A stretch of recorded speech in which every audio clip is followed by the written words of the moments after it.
Magic 3 Connections.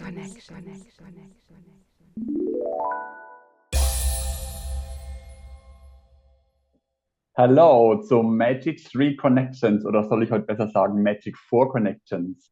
Heute mit Daniel Bechmann, unserem Überraschungsgast. Und der kommt von Sagenhaft und Sonderbar. Auf seinem Podcast geht es um UFOs, Mystery, aber auch Aberglaube und alles Mögliche. Aber jetzt frage ich dich erstmal, Daniel, wie geht's dir denn überhaupt? Was hast du getrieben die letzten Tage? Ja, erstmal vielen Dank, Leute. Wir haben ja gerade eben schon ein bisschen gequatscht miteinander. Ich kenne euch ja im Prinzip alle schon durch euren Podcast, durchs Hören, und mit Bernd mache ich schon ein bisschen länger ab und zu mal einen Podcast. Ja, mir geht's gut, danke der Nachfrage auf jeden Fall. Was ich die letzten Tage so gemacht habe, das ist eine gute Frage. Kann ja leider nicht vom Podcasten leben. Das kann man leider nicht. Also ich kann es nicht. Wir Und auch noch nicht. vielleicht klappt es ja irgendwann mal, ne? Und deswegen bin ich ja ganztags in Arbeit und arbeite auf dem Bau, wie viele andere auch. Ne? Bin ich auf dem Bau und muss da ein bisschen schuften. Aber nach der Arbeit geht es dann los mit Podcast. Nach der Arbeit geht die Arbeit los sozusagen. Und dann mache ich fast 7 Tage die Woche irgendetwas für den Podcast. Entweder nehmen wir auf oder schneiden Videos, schneiden Shorts und so weiter und so fort. Naja, ihr kennt das ja wahrscheinlich auch. Ihr habt ja wahrscheinlich auch viel zu tun mit eurem Podcast.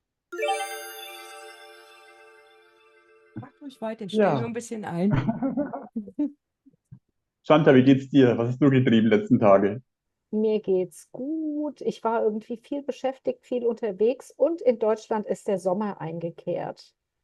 Und die Leute jammern jetzt schon, dass es zu heiß ist, mich inklusive. Ähm, und wenn es dann zwischendurch wieder mal ein bisschen kühler ist, freue ich mich darüber. Und schön, dass wir heute zu viert sind. Ja, ich freue mich auch. Nochmal herzlich willkommen auch aus Ibiza. Ja, danke. Ihr wohnt ja alle in wirklich coolen Ecken. Das macht mich fast ein bisschen neidisch. Aber ja, wie Shanta schon gesagt hat, in Deutschland ist der Sommer eingekehrt. Hier, ja, ist es sehr wechselhaft gerade aktuell, das Wetter. Das ärgert mich ein bisschen, vor allem weil wir draußen arbeiten. Dann hast du mal 10 Minuten Sonne, da gehst du fast kaputt. Und dann hast du plötzlich ein Gewitter oder es regnet. Das ist ein bisschen ärgerlich. Aber an für sich kann man sich ja nicht beschweren, ne? Könnte natürlich auch schlimmer sein, der Sommer. Aber ich glaube, Deutschland jammert ja jetzt sowieso gerne, kenne ich ja noch selbst. Ist zu heiß, ist zu kalt, es regnet. Also wenn ich mir hier manchmal Deutsche hier in Ibiza vorstelle, die arbeiten, nicht Urlaub machen, da wird das Gejammer auch groß. Deswegen ist einfach das Leben in südlichen Ländern mit Siesta, mit anderen Rhythmen einfach dem Wetter geschuldet. Auch man passt sich an. Also ich war jetzt gestern mit meinem 18-jährigen Crossfire, den ich liebe, bin ja auch ein bisschen Autofan, dessen Ventilator nicht funktioniert, dementsprechend natürlich auch keine Aircondition. Waren 36 Grad. Ich musste hier und dahin flitzen in die Stadt und dies und habe so USB-Ventilatoren. Ohne die würde ich, glaube ich, drin nicht überleben. Und denke dann immer, ich habe es früher auch überlebt als Kind. Da gab es auch keine Aircondition. Aber ich muss euch ganz ehrlich sagen, gerade gestern, wie es mir geht, Hitze, ja, man geht dann auch nicht in der Sonne raus. Mit den Hunden gehe ich auch schattig kurz raus. Denke auch immer an die Menschen, wirklich, die draußen arbeiten müssen. Gibt es ja auch in Spanien auch Bauleute, Straßenarbeiter. Aber mich bedrückt es sehr mit den Tieren. Also wenn ich die Vögel tief fliegen sehe, und wir haben ganz viele streunende Katzen und Hunde und das tut mir in der Seele total weh. Und das war gestern bei der Fahrerei über unsere tolle Insel, spüre ich diese Hitze nicht nur als Jammern, ist es mir heiß, sondern die Tierwelt, die arme Tierwelt. Deswegen stelle ich überall Wasser hin. Die Vögel kommen trinken. Ich kann ihnen aber nicht allen Wasser geben. Aber auch in Deutschland bitte immer Wasser rausstellen. Wenn es Mhm. heiße Tage gibt, es egal, wo man lebt. Gibt den Vögeln Wasser. Und auch den Und Insekten. anderen Insekten, nicht nur Vögel. Richtig. Hier kommen die ganzen Bienen, Insekten, trinken mit den Vögeln mit. Schmetterlinge kommen auch und es ist so schön. Nur ein bisschen Wasser. Das ist Ja, eine schöne Idee. Ja. ja, natürlich. An die muss man auch denken. Das Gejammer, was du angesprochen hast, das ist natürlich, wie gesagt, fast ein bisschen typisch für Deutschland. Ja, da hast du recht. Ich erwische mich auch immer dabei. Im Winter ist es zu kalt, dann jammert man, dass es zu kalt ist, im Sommer ist es zu warm. Oder dann ist es mal nicht warm im Sommer, dann jammern wir auch. Man weiß manchmal gar nicht zu schätzen, was man hat. Denn uns geht es ja eigentlich ganz gut, ne? Und das Wetter ist ja eigentlich auch immer völlig okay. Also man jammert manchmal auch ein bisschen viel. Wie gesagt, ich erwische mich auch dabei manchmal.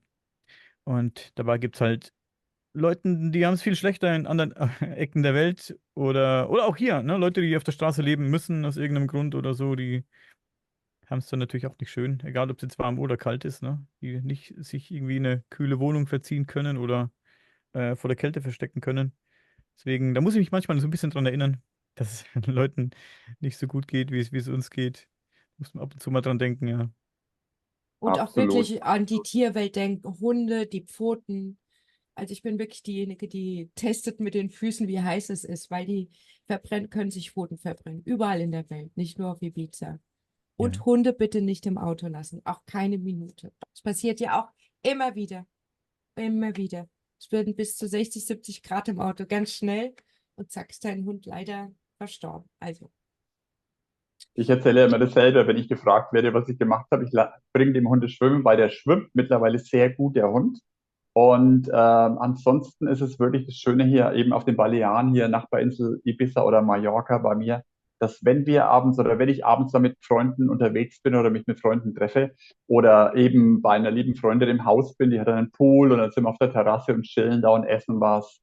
Und das ist halt wirklich dann einfach immer dieses Urlaubsfeeling hier dabei. Und das ist halt einfach das Wunderschöne hier bei uns. Und ansonsten, ja, liebe ich ja auch teilweise, ja, was teilweise, ich liebe auch meine Arbeit, wenn ich Menschen ein bisschen auf ihrem Weg, wenn ich die begleiten kann und da denen weiterhelfen kann. Das ist auch so eine Art, ja, das erfüllt mich einfach. Das erfüllt mich einfach. Schön, und ja. dass wir uns wöchentlich treffen zu unserem Podcast bestimmt auch. Ja, Es erfüllt mich. Dafür. ja, genau. Und übrigens, der Daniel ist ja unser Special Guest zu Folge 10. Wir haben jetzt Folge 10. Ah, Glückwunsch auf jeden Mhm. Fall. Ein kleines Jubiläum. Das ist natürlich, ich weiß noch, wie das bei uns war im Podcast. Damals war meine Kollegin Julia noch dabei. Die, an die musste ich vorhin denken, als ich im Vorgespräch mit Shanta so ein bisschen gesprochen habe, weil Shanta ätherische Öle benutzt und verkauft, glaube ich auch, vertreibt. Ja, Und hinten läuft gerade der Diffusor genau. und arbeitet auf Hochtouren. Und Julia ist auch so ein bisschen in diese Richtung gewesen und hat auch mit Heilsteinen sich beschäftigt und solchen Dingen. Fand ich das immer ganz interessant. Ja, als wir dann so die 10 Folgen hatten oder 50, ne, oder dann 100 irgendwann, das war ja ganz verrückte Zahl, ne? Und immer noch gucken Leute zu. Und nicht nur das, es sind sogar noch mehr geworden.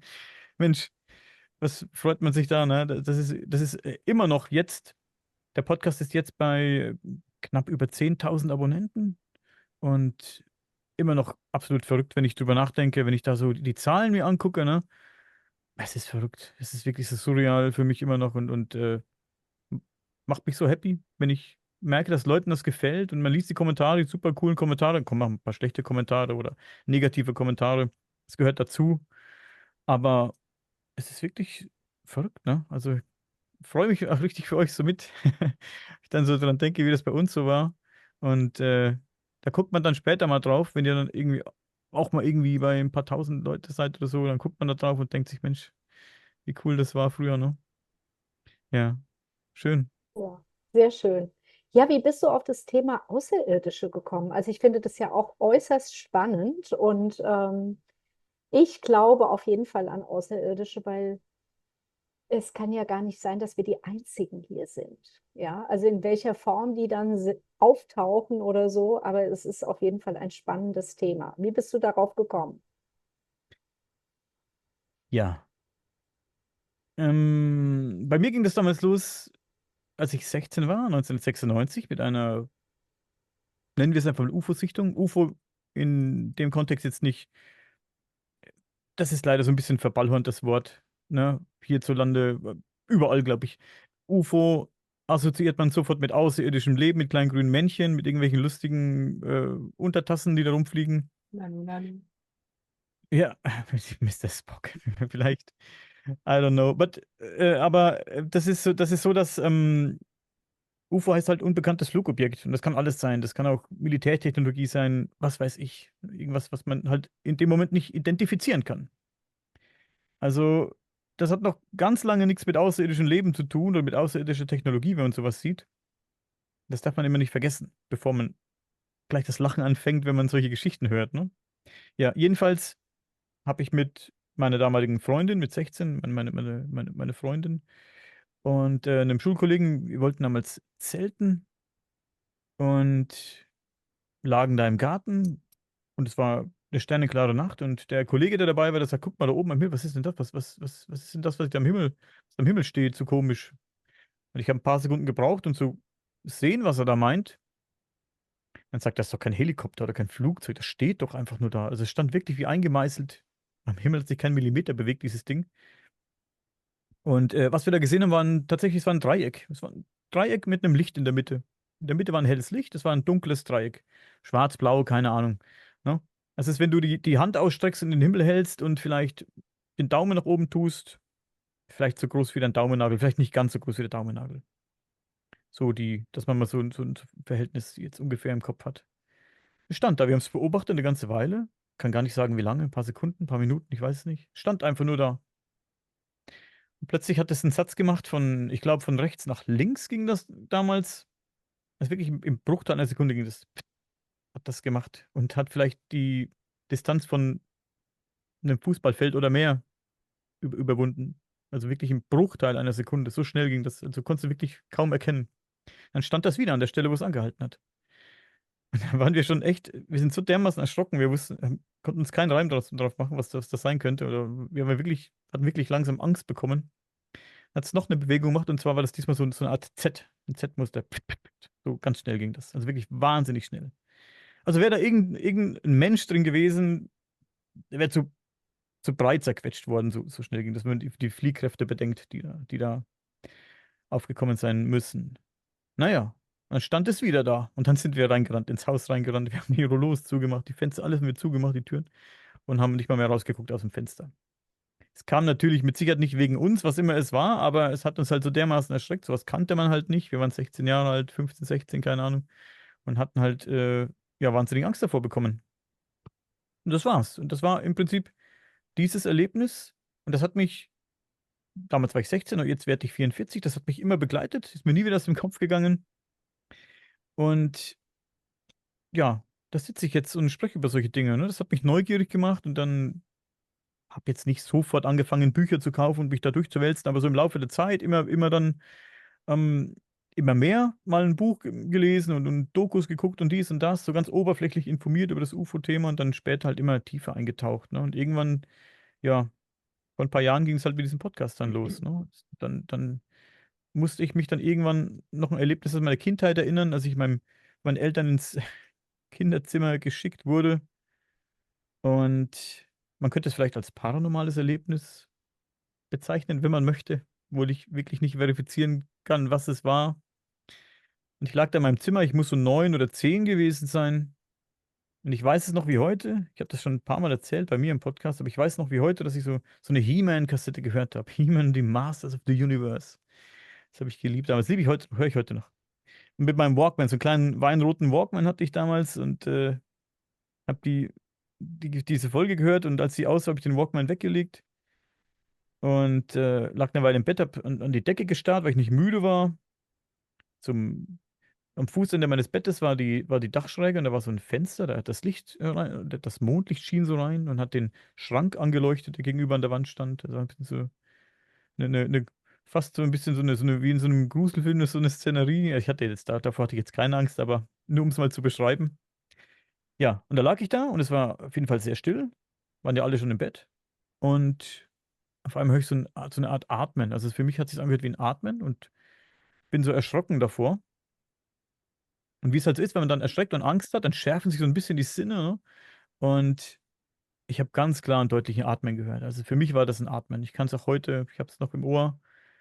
Nicht, später habe ich dann überlegt, war es vielleicht die Heizungsanlage oder das hätte ich aber bestimmt vorher schon mal gehört. Ich meine, ich habe mein Leben lang in diesem Haus dann, also bis mein Leben lang, hört sich lustig an bei 9 oder 10 Jahren, ne? Aber ich habe ja immer in diesem Haus gewohnt, seit ich klein bin und das hätte ich ja schon mal gehört vorher, ne? Dieses Geräusch dann. Auf jeden Fall so eine Heizung oder so konnte ich dann irgendwie für mich ausschließen.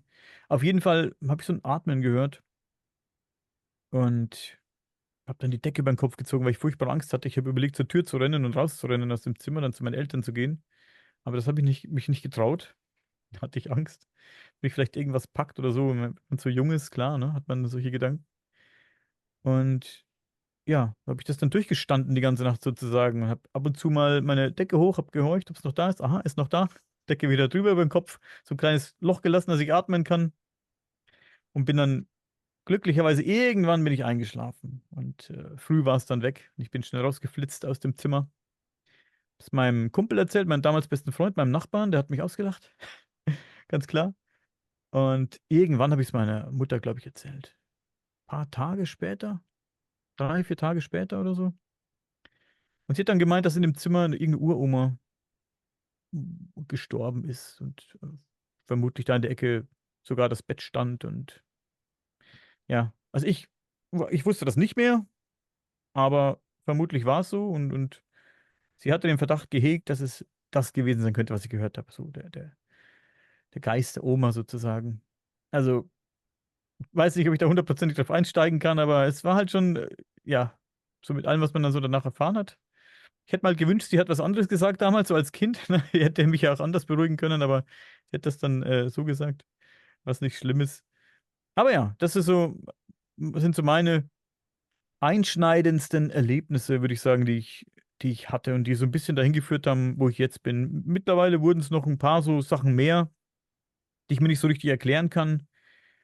Aber es kann natürlich auch damit zusammenhängen, dass ich mich jetzt mit den Sachen beschäftige, die ich ständig im Kopf habe und dass man auch mal davon träumt oder so. Und kann natürlich jetzt auch damit zu tun haben, ne? So ein paar Sachen, die man so meint zu erleben, ich sag's mal so. Ja. Äh, abgesehen davon, was mir dann alles passiert ist oder was ich alles so erlebt habe, selbst erlebt habe, bin ich immer ein Skeptiker geblieben, auf diese Themen bezogen. Ich war immer skeptisch, bin auch skeptisch. Also ich sehe nicht in allem, was am Himmel fliegt, ein außerirdisches Raumschiff. Ich glaube auch, dass es gibt, so wie Shanta das gesagt hat. Ich glaube, dass es viel, viel komplexer ist, als Shanta das jetzt gerade so leicht angedeutet hat. Das Thema ist, glaube ich, viel, viel komplexer. Ich glaube, dass es außerirdisches Leben gibt, das uns eventuell besuchen könnte von anderen Planeten. Das wäre so diese äh, Standardvariante, die man vielleicht erwähnt. Das ist ja, was Shanta sagt, das sagen ja ganz viele, dass es dumm wäre zu denken, dass wir die Einzigen wären bei so vielen Planeten und so weiter und so fort. Den Satz hört man immer und immer wieder, begegnet immer wieder. Und der hat natürlich auch seine Berechtigung. Ich sage immer, vielleicht sind wir die Einzigen. Vielleicht hat es einen Grund, dass wir die Einzigen sind. Vielleicht ist es ja auch so, dass es nur uns gibt, bei all diesen Abermilliarden von Planeten. Wer weiß, vielleicht soll es so sein, dass es nur einen einzigen Planeten gibt. Vielleicht ist es so. Wäre ein bisschen tollkühn. Diese Theorie ist ein bisschen tollkühn, ich weiß, aber ich kann mir alles vorstellen. Kann alles stimmen und es kann nichts stimmen. Ne? Wir wissen ja auch nichts über all diese Dinge. Es sind ja alles Spekulationen im Prinzip. Und von daher ist nichts richtig und nichts falsch, sage ich immer. Ne? Das Thema interessiert mich sehr. Ich glaube, dass viele der Phänomene, die wir hier erleben auf dem Planeten, von diesem Planeten ausgehen. Das ist die Kurzversion. So, jetzt habe ich genug gelabert erstmal. Nee, ich finde es super interessant, was du erzählst und ich finde es auch sehr, sehr ehrlich, wie du das Ganze beschreibst. Das gefällt mir sehr gut. Und ja, was ich ja auch noch super interessant finde, ist ja bei dir einfach die ganzen interessanten Persönlichkeiten und Menschen, die du auch kennenlernst, mit ihren verschiedenen Themen auf deinem Podcast. Das ist ja auch echt Wahnsinn, was da alles unterwegs ist und das finde ich ja auch super. Macht bestimmt auch viel Spaß, mit denen im Austausch zu sein. Es macht wahnsinnig viel Spaß. Wir hatten sehr interessante Leute im Podcast. Ich habe es vorhin schon mal gesagt, bevor wir aufgenommen haben, ich habe mal mit Erich von Däniken gesprochen. Das war mir so ein Herzenswunsch und das ist überhaupt nicht tief in seine Themen eingetaucht, weil das ja im Prinzip in jeder schon mal gefragt hat. Also wir haben es auch angeschnitten, ganz klar. Und das ist ja auch das, was er gerne immer wieder erzählt, diese Präastronautik-Theorien, da spricht dann immer dann auch von den Nazca-Linien und diese Plateaus, ja, diese Plateauberge, ne? Und da spricht er schon davon. Ich hab aber damals versucht, das Gespräch auch so ein bisschen in eine andere Richtung zu lenken, weil das, was ihn jeder schon mal gefragt hat, das wollte ich ihn dann auch nicht fragen. Aber ich fand das auf jeden Fall schon mal, für mich war das so ein kleiner persönlicher Meilenstein, mit ihm mal gequatscht zu haben, persönlich ein Video mit ihm zu haben. Ich meine, das nimmt mir niemand mehr weg, das hebe ich mir auf und der Mann ist jetzt auch schon etwas betagter, sag ich mal. Ich wünsche ihm und allen seinen Fans natürlich, dass er noch sehr lange lebt, aber er ist halt, ich glaube, jetzt ist er 89, glaube ich. Wow. Ich denke, 89 ist er. Ja, Wow. und deswegen war es mein Herzenswunsch, wirklich nochmal mit ihm zu quatschen. Auch, ich weiß nicht, ob euch der Illobrand von Ludwiger etwas sagt, der Name. Kenn ich. Physiker, der auch tief im UFO-Thema drin war und es sehr wichtig war für die ganze UFO-Szene und für die UFO-Forschung. Ganz, ganz wichtiger Name war. Und nicht nur dafür, nicht nur für den Bereich, ohne jetzt da tief einsteigen zu wollen. Illobrand von Ludwiger. Äh, Wirklich bin ich auch sehr froh, dass ich ihn noch kennenlernen durfte, bevor er leider vor kurzem verstorben ist. Und das war mir, finde ich, auch so schön, dass wir da ein bisschen Wissen konservieren konnten von ihm und einige Podcasts mit ihm gemacht haben. Ich glaube, vier Gespräche, glaube ich, haben wir mit ihm aufzeichnen können. Ja, und dann, das sind so die traurigen Seiten auch und die schönen gleichzeitig, ne? Dass Leute sterben halt leider nur mal, das ist nun mal leider so. Ich habe auch vor kurzem ist ein Autor gestorben, den ich sehr interessant fand. Axel Ertelt hieß der. Kann man ruhig mal erwähnen, seinen Namen hier. Und der hat Schön. Bücher geschrieben, wie das Mittelalter war ganz anders. Er sich auch so mit der Präastronautik ein bisschen beschäftigt hat und mit ein bisschen so in Anführungszeichen verrückteren Theorien und Themen, was ich super cool fand. Und viele in der Szene kannten ihn auch. Axel Ertelt ist leider dann nach kurzer, heftiger Krankheit gestorben. Und ich habe zwei Podcasts, glaube ich, mit ihm gemacht, oder waren es gar drei, ich weiß nicht. Und kurz vorher hat er mir noch sein Buch geschickt. Das Mittelalter war ganz anders. Ich glaube, das war nicht mehr verfügbar. Und da hat er mir eins von sich geschickt, hat dann eine schöne Widmung reingeschrieben. Muss ich ein bisschen weinen, als er gestorben ist, als ich gehört habe, wenn ich ganz ehrlich bin. Das hat mir ein bisschen Tränen in die Augen getrieben, weil es so ein netter Mann war. Und das hat mich schon sehr bewegt, als er gestorben ist. Wir hatten da noch so ein bisschen, waren schon ein bisschen in Planung für ein weiteres Gespräch, so ganz leicht. Hat er mir schon gesagt, dass er krank ist, hat nicht gesagt, was er hat damals zu dem Zeitpunkt. Aber hat gesagt, wenn er wieder fit ist, dann machen wir wieder was, ja. Und dann kam es leider nicht dazu. Sind dazu die Schattenseiten, guten und die schlechten Seiten, wie gesagt, weil das ist schon, die Gespräche waren sehr, sehr interessant und sehr wertvoll, finde ich auch, dass man das aufhebt und konserviert alles. Und ich tue die manchmal auch gerne reposten, die Sachen von diesen Leuten, damit man einfach mal an sie denkt. Und auch für mich als Erinnerung. Und die Bücher hebe ich natürlich auf mit diesen Widmungen. Ich habe das letzte Mal verliehen, habe gesagt, schick mir das bitte bloß zurück. Da ist echt eine Widmung von dem drin, das ist mir sehr wichtig. Ne? Ich kannte ihn wirklich nicht gut oder wir waren uns nicht befreundet oder so. Ne? Ich bin jetzt nicht als Freunde bezeichnet. Wir kannten uns halt eben durch den Podcast. Aber es hat schon sehr wehgetan, als er gestorben ist, weil man halt immer wieder auf dem Weg so Leute verliert. Und deswegen hält mir immer wieder vor Augen, wie wichtig es ist, zu quatschen mit den Leuten und wirklich, wenn die Leute, die was Wichtiges zu sagen haben, das einzufangen und zu konservieren und aufzuheben für die Nachwelt.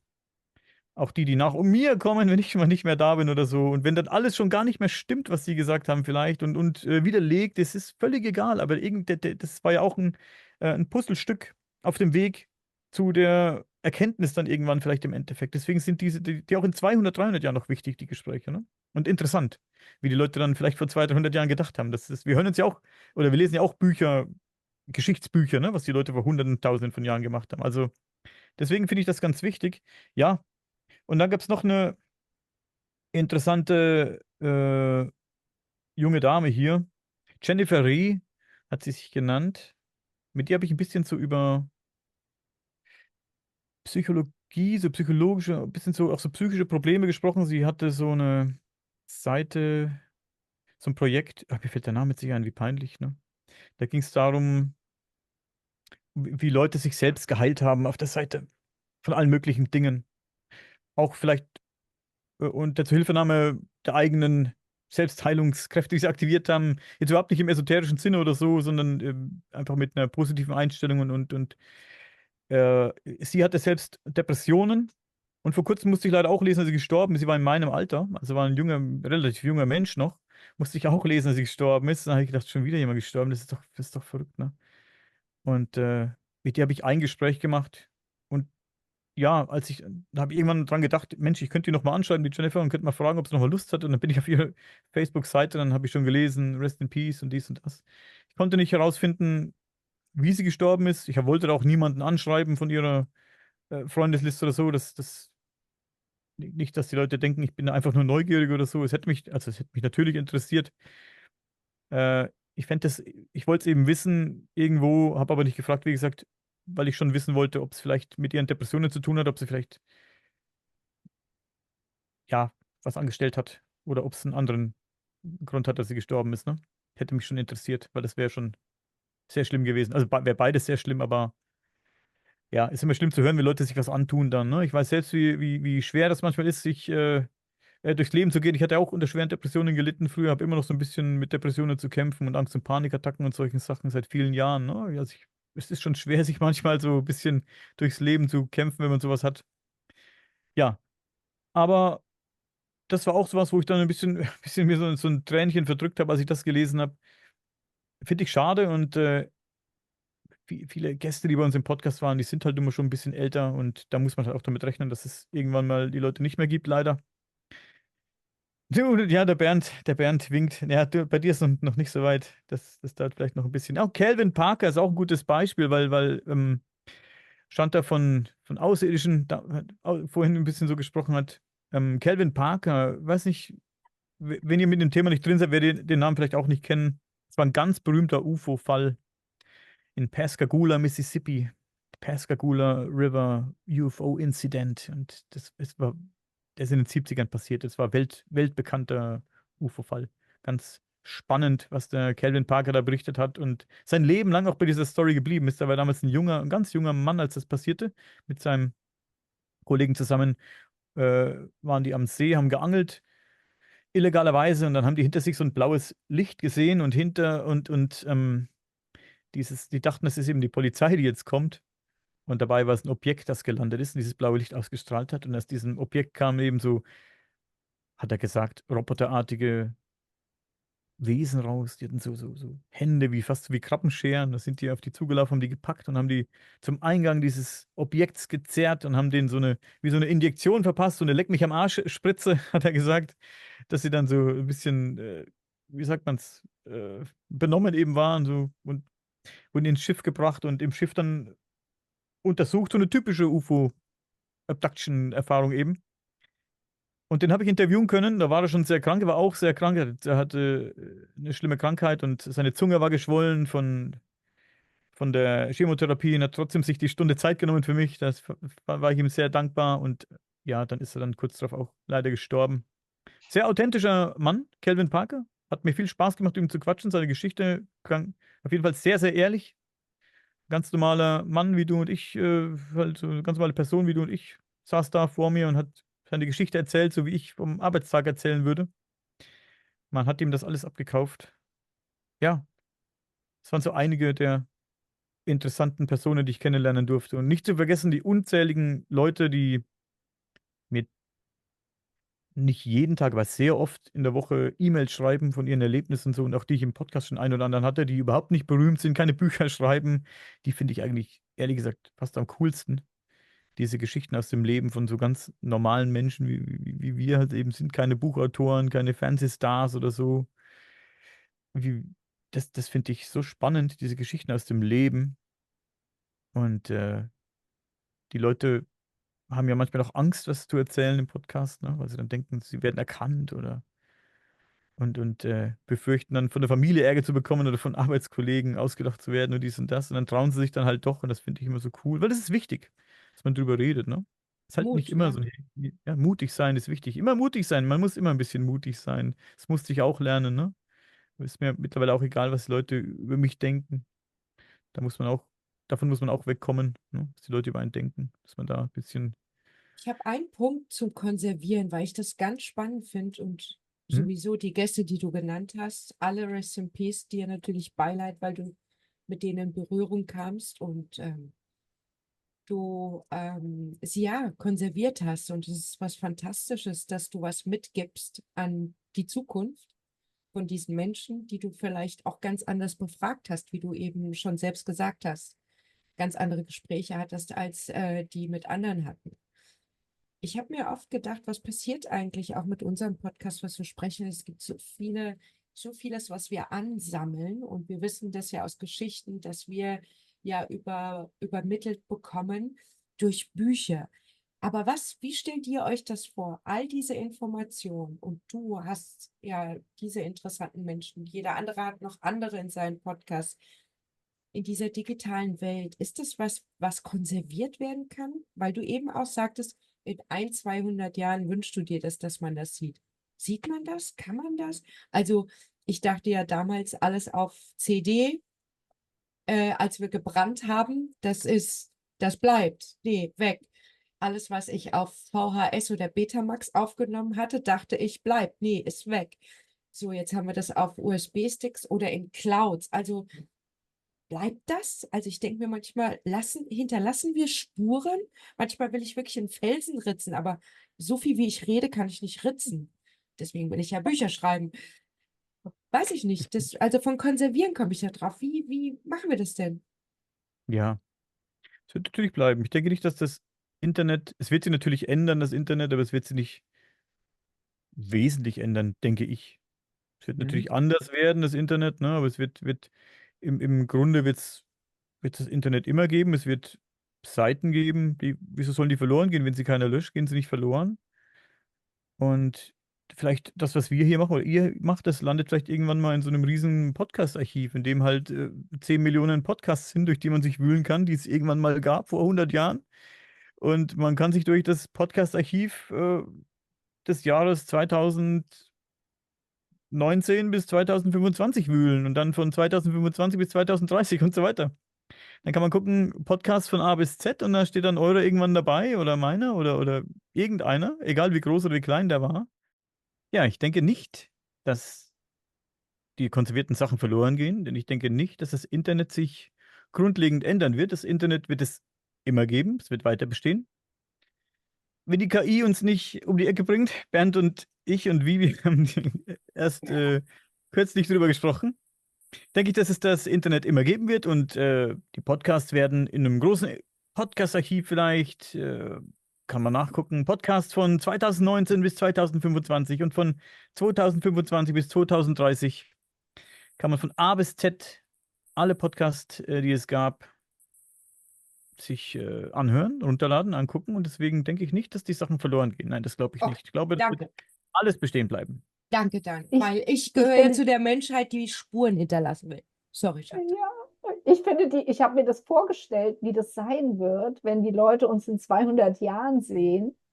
Und also es ist eine Nachricht an die Menschen in 200 Jahren. Ja, ich wäre sehr gespannt, was die über uns denken. Ja. Was Bernd und ich und Vivi, wir sprachen über Zeitreisen. Oh, Erst, toll. das war gestern, Bernd, oder? Ja. Genau, das war Toll. gestern, genau. Ja, Mein ja. Lieblingsthema. Ja. Steht dir, dass mein Gehirn habe ich schon wieder vergessen, dass es gestern war. Ja, egal. Auf jeden Fall, was wäre denn vielleicht von jedem Einzelnen von euch, würde mich interessieren, was wäre denn die Botschaft an die Menschen in 200 Jahren? Wenn ihr jetzt eine Botschaft abnehmen müsstet, jetzt heute, dann müsstet die auf eine Seite hochladen, was würdet ihr der Ich Welt weiß sagen es. wollen? Ich weiß es. Sag Liebe mal. Menschen, liebe Menschheit. Liebe Menschheit. Welche Sprache denn? Ach, es wird ja alles übersetzt. Völlig egal. Das ist Deutsch. Vielleicht gibt es ja gar nicht mehr. Ich wusste schon, 1900, sagen wir, Paar und 90, Fleisch essen, Tiere essen, ist der größte Schwachsinn der Menschheit, um zu überleben. Ich weiß, ihr habt es in 200 Jahren verstanden und werdet die Geschichten über unsere Zeiten sehen, was wir mit diesen Tieren gemacht haben, wie wir mit denen umgegangen sind, weil wir dachten, es ist Genuss. Und ich freue mich, liebe Menschen, in 200 Jahren zu sagen, ich gehöre nicht dazu. Und ich weiß, sie werden erwachen. Meine Message, wollte ich schon immer sagen. Danke, Daniel. Bitte. So. Und die anderen beiden? Also Sandra? ich hoffe, dass es in 200 Jahren noch eine wundervolle Natur gibt. Mit Und Tieren. mit Tieren. Genau. Und was auch immer ihr tut, vergesst nicht die Natur, weil die Natur ist ein solches Geschenk für uns. Und erfreut euch an der Natur und an Pflanzen, an Tieren und geht raus. Absolut. Ich glaube, ich würde mich da einfügen. Ich habe mal gerade gedacht, ich würde wahrscheinlich einen Film drehen, wo ich irgendwie da zum See laufe oder zum Meer laufe und einfach drin schwimme, mit Hund, mit anderen Menschen, mit Freunden am Wasser zusammen bin, mit anderen Menschen zusammen bin, dass man das einfach sieht, dass man das miteinander einfach genießt und auch vielleicht auch kuscheln, dass in dem Film einfach vorkommt, dass ich ja, mit den Menschen, mit denen ich liebe, einfach auch fast schon Zärtlichkeiten austausche. Ja, auch ja, Früchte essen, Gemüse essen und lachen, tanzen. So einen Film würde ich drehen, so einen kleinen Film einfach, so was man alles einfach auf diesem Planeten alles Schönes machen kann. Und du, Daniel? Was ich den Leuten in 200 Ja, Jahren für eine Botschaft entlassen würde, das vermutlich nichts. Ich denke nicht, dass der Mensch in 200 Jahren schon sehr viel weiter ist als wir jetzt, von der Grundeinstellung her. Vermutlich werden nicht mehr so viele Tiere gegessen, aber vermutlich werden noch Tiere gegessen, wenn wir darüber jetzt reden. Aber ich denke nicht, dass sich da schon grundlegend was geändert hat. Und ich bin immer nicht so optimistisch, was das Fortbestehen der Menschheit angeht. Ich versuche es immer ein bisschen zu sein. Aber ich denke, ja, ich würde, glaube ich hätte keine Botschaft. Also nicht, nö. Liebe. Meine Liebe noch. Das habe Habt ich euch lieb, vergessen. habt euch lieb, würde ich Liebe, sagen, ja. genau, Also die alles, Liebe. alles, genau. also die ganzen anderen Sachen, Leute belehren und passt auf dies auf und dies und das, der Mensch ist halt Mensch und der Mensch wird immer agieren wie ein Mensch. Das sind doch die Überlegungen, die wir manchmal im Podcast anstellen, weil der Mensch eben ist, wie er ist. Ist der Mensch denn überhaupt dazu vorbestimmt, irgendwann mal das Weltall, den interstellaren Raum zu bereisen, außerhalb unserer Milchstraße, ne? Sich zu bewegen und vielleicht andere Welten zu entdecken und vielleicht zu besiedeln sogar. Ich meine, irgendwann wird es den Menschen, wenn er weiterleben möchte, irgendwann wird er sich mal ins Weltall bewegen müssen, denn irgendwann hat die Sonne ja auch mal keinen Bock mehr und das wird uns lange nicht betreffen, das wird viele Generationen auch uns nicht betreffen. Aber irgendwann wird es mal soweit sein und die Sonne wird sich verabschieden oder die Sonne wird dafür sorgen, dass hier nichts mehr leben kann und dann wird der Mensch sich eben irgendwohin verkrümeln müssen, ne? Wenn er weiter bestehen will, wie gesagt. Ja, aber ob der Mensch dafür gemacht ist, frage ich mich manchmal, das ist ganz schwierig, ne? Man guckt ja, wie wir auf unserem Planeten hausen hier und das ist ganz schwierig für mich, da irgendwie ein Bild zu machen. Also Ob ich ich glaube, der Mensch braucht immer Regeln. Und Regeln ändern sich. Und das finde ich ja schön zu beobachten. Also jetzt zum Thema nur tierische Nahrung. Ähm, Ich will da jetzt nicht nur auf das Thema eingehen, aber das als Beispiel. Ich denke, wenn es dann auf Gesundheit hinausgeht und man neue Regeln stellen sollte, dass zum Beispiel manche Tierarten nicht gesund sind zu essen, dann ändert sich was. Aber nicht, und da gebe ich dir recht, Daniel, der Mensch an sich, der wird sich bestimmt so nicht ändern. Aber weil er Regeln folgt, dem System folgt, ja, glaube ich, dass es systematische Veränderungen geben wird. Wertvorstellungen ändern sich. Das sehen wir aus der Geschichte, die wir uns vornehmen und lesen oder anhören können. Also ich glaube, der Mensch an sich, gebe ich dir recht, nicht. Deswegen sage ich immer, die Liebe zählt. Die Liebe ist das, was uns zusammenhält. Gemeinschaft, Liebe. Ähm, aber alles andere wird durch Regeln gemacht, systematisch durch Regeln gemacht, ist meine Überzeugung. der Mensch und Regeln ist auch immer so ein Ding, ne? Ich habe eine interessante Studie gefunden. Da geht es um die Neubewertung tierischer Intelligenz und auch um das Thema Bewusstsein, wenn es um wirbellose Tiere geht tatsächlich. Das ist ja ganz spannend, ne? Ja. Ähm, Der Artikel besagt, dass amerikanische Wissenschaftler eine Resolution zur Neubewertung tierischer Intelligenz unterzeichnet haben. Kann ich da jetzt gar nicht mehr genau sagen, wo das war. Das müsste ich mir irgendwo aufmachen. Ich finde jetzt bestimmt nicht auf die Schnelle. Naja, ähm, es wurde eben gesprochen von starken wissenschaftlichen Belegen für bewusste Erfahrungen, zum Beispiel bei Vögeln, Säugetieren und Wirbeltieren im Allgemeinen. Also bewusste Erfahrungen. Das ist ja schon ganz spannend bei Vögeln und Säugetieren, Wirbeltieren. Aber auch wirbellose Lebewesen wie Insekten, Krabben, Hummer, Kopffüßer, hier Tintenfische und sowas, ne? Zeigen Anzeichen für ein komplexes Bewusstsein. Das finde ich ganz spannend. Wir essen ja auch gerne mal Kopffüßler, wir Menschen, ne? Also so, Tintenfische, was es nicht alles da gibt, ne? Sepia.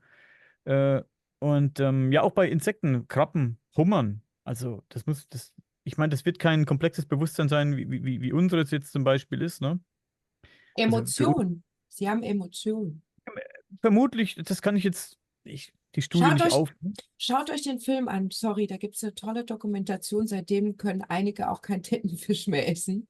Würde ich in die Shownotes schreiben, weil ich jetzt nicht drauf komme. Mein Äh, Freund die Krake. ja, Dankeschön. Mein Ah, Mein Titel, ja. Freund die Krake wirklich anschauen. Und Mhm. da wird uns bewusst, dass diese Tiere Emotionen haben, Bindung aufbauen. Also wir können, sag ich immer, uns nicht immer drüber stellen. Delfine, Buckelwale, diese Säugetiere, wissen wir, die können Tausende von Kilometer durch Frequenzen kommunizieren. Hm. in Was wir, verschiedenen, die haben Dialekte sogar, ne? Das ist richtig, auch, das können wir nicht. Wir haben das Mobilfunknetz erfunden oder das Netz. Also sich immer darüber zu stellen und denken, wir sind wissenschaftlich, sind wir natürlich anders aufgestellt, aber sie können instinktiv, ohne mechanische Gegenstände zu erfinden, zu nutzen, miteinander kommunizieren. Und das ist für mich auch immer fun, also wirklich bam, mindblowing. Oder die Absolut. Natur, was überhaupt nicht mit der Tierwelt zu tun hat, vielleicht um das auch einzubringen, Kommunikation, Verbundenheit, der Pilze in den Wäldern, die mit Bäumen kommunizieren, die untereinander kommunizieren. Die kommunizieren, wie der Wasserstand ist, kommunizieren das an die Bäume. Da gibt es Bücher darüber. Es gibt ganz tolle Wissenschaftler, die auch darüber sprechen, Reden halten. Ich selbst hatte für eine Veranstaltungsreihe solche Menschen als Redner, um eben das zu transformieren auf die Arbeitswelt, Kommunikation, Netzwerk, von der Natur zu lernen, wie sie eben als Netzwerk kommunizieren. Und das Super Schöne ist, was spannend. du auch erzählt hast, Daniel, vielleicht wenn die Wissenschaftler, wenn wir Menschen einfach da auch mal hinschauen, einfach uns unsere Wahrnehmung, wenn wir die Tiere wirklich wahrnehmen werden, wenn wir uns die Zeit nehmen, das zu beobachten und nicht einfach nur nach dem gehen, was wir nutzen können, also was wir ausschlachten können, sondern wenn wir wirklich einfach mal hinschauen und diese Tiere, die Pflanzenwelt, wie das alles funktioniert, zusammenhängt, ähm, ja, ganz mal bewusst wahrnehmen, dann sehen wir auch, dass alles sozusagen, ja, ich würde jetzt sagen, beseelt ist, aber auf jeden Fall alles miteinander absolut verbunden ist und wir davon einfach ein Teil sind auch. absolut. Ich finde das Beispiel, was Aso gerade gesagt hat, ganz interessant mit den Pilzen. Pilze sind sehr faszinierend. Ja. Es gibt einen Schleimpilz, Physarum polycephalum ist der wissenschaftliche Name. Ob der jetzt gelber Schleimpilz heißt, mit trivialen Namen, weiß ich nicht. Ich sage jetzt gelber Schleimpilz, das kann man überall lesen, so in der Presse. Ähm, Dieser Schleimpilz besteht aus sogenannten gelatinösen Amöben, glaube ich, sagt man, Amöben. Mhm. Äh, Das Ganze aber nichts mit dem Schleimpilzen zu tun, die wir sonst so kennen. Also das ist schwer zu erklären jetzt. Naja, gut, ist egal. Dieser Organismus verfügt über keinerlei Gehirn und ist aber in der Lage, total komplexe Aufgaben zu lösen. Ohne Gehirn, ohne Nervensystem, so wie wir es kennen, in dem Sinne, kann der die komplexesten Aufgaben lösen. Man hat Experimente mit dem gemacht, dann hat man ihn an verschiedenen Stellen eines Labyrinths platziert. Und nach einigen Stunden hat sich der Pilz den Weg durch dieses Labyrinth gebannt. Ja, und nicht nur das, er hat auch den effektivsten Weg herausgefunden. Und so hat man ihn zum Beispiel benutzt, hat Eisenbahnnetze, also Modelle von Eisenbahnnetzen angefertigt. Da hat man diesen Schleimpilz drin platziert. Und dieser Schleimpilz hat die effektivsten Wege herausgefunden. Und so hat man herausgefunden, wie man sich mit den Zügen am effektivsten, am schnellsten von nach bewegen kann. Dafür hat dieser Pilz gesorgt. Ne? In Japan, Tokio zum Beispiel, hat man das gemacht und irgendwo in Amerika auch hat man das, glaube ich, irgendwo benutzt, um diese Eisenbahnnetze zu optimieren. Ja, Es ist faszinierend. Dieser Pilz hat auch sowas wie eine innere Uhr. Mit dem kann er sich mit dieser inneren Uhr kann er sich auf zukünftige Ereignisse vorbereiten. Ja, also zum Beispiel klimatische richtig. Ereignisse, da kann er sich richtig darauf vorbereiten. Das ist so interessant, ne? Also Und ist ähm, eben connected mit den Bäumen. Also diese absolut. Wasserzufuhr, das ist unfassbar. Deswegen ich sage immer die Unterwelt, ob das jetzt unter der Erde ist oder unter dem Wasser, sind Mhm. für mich Welten, die, wie wir wissen, zum Teil immer noch unerforscht sind. Also unsere Ozeane, was da für Kreaturen sind, die auch nachweislich, manche so tief sind wir ja noch gar nicht gekommen. Ich finde es immer so schön, jetzt reden wir gerade mit dir, wir schauen immer ins All und schauen, aber wir haben ja, ich meine, wie viel Prozent Wasser hat die Erde und was da alles unter dem Wasser lebt, an Intelligenzen, an Lebewesen, die Kreaturen sind, ich glaube, wahrscheinlich den Aliens sehr nahe, unseren Vorstellungen. Ähm, und da gibt es ja Stellen im Ozean, da sind wir Menschen noch gar nie hingekommen, weil es so dunkel ist, so tief ist. Also faszinierend. Da würde ich ja gern mal mit jemandem sprechen, der mir das erklärt. Ja, da hast du natürlich recht. Ozeane sind auch zu einem ganz kleinen Prozentsatz erforscht, weil man einfach auch nicht hinkommt, Ja, nicht die Möglichkeit hat, da unten ordentlich zu forschen und die Gelder fehlen oft. Das ist ja auch ein großer Faktor. Nichtsdestotrotz ist es genauso wichtig, das Weltall zu erforschen. Also das ist auch so ein Argument, das ich ganz oft höre. Die sagen, steckt lieber das Geld in die Erforschung der Meere und in die Regenwälder, anstatt das ins Weltall zu stecken, die Kohle in die Erforschung des Weltraums. Das ist genauso wichtig. Das ist, das ist genauso ein Teil von uns. Wir gehören auch in dieses System hinein, in das Universum und wir müssen auch das erforschen. ich denke, Und wir könnten vielleicht mehr lernen von dem, was wir vielleicht auch haben. Genau wie die Geschichte mit den Pilzen für das Netzwerksystem. Dass mhm. wir vielleicht das akzeptieren, respektieren und dadurch lernen, vielleicht uns, ja, ähm, damit vielleicht im Weltall besser forschen zu können. Ich weiß es nicht. Aber das, was wir haben, könnten Ja, wir, glaube ich, besser nutzen. ich Und für denke auch, mich ist hier, ich denke auch, dass die Erforschung der Ozeane und die Erforschung des Weltraums gar nicht so weit auseinander liegen, ehrlich ja, gesagt. Ich denke, Mhm. das ist sich sehr ähnlich vom Ansatz her.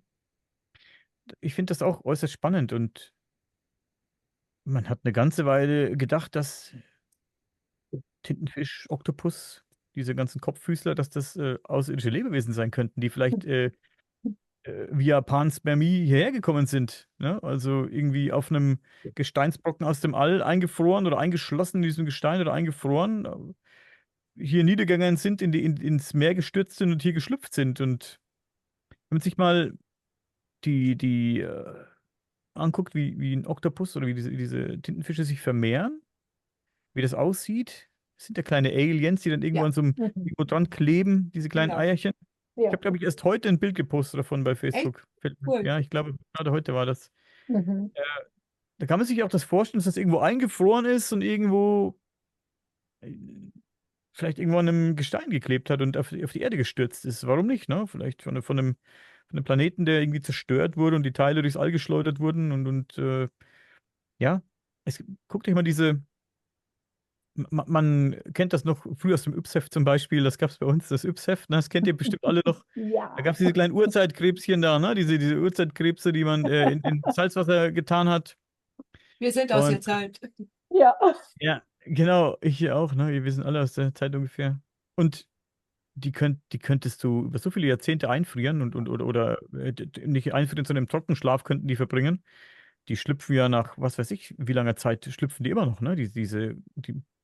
Wenn du die, die kommen ja meistens mit so einer Packung Sand oder so, wenn die da drin liegen, die Eier, die können da ausgetrocknet liegen. Eine verdammt, verdammt, verdammt lange Zeit und die werden immer wieder schlüpfen, wenn du die ins Salzwasser steckst, ne?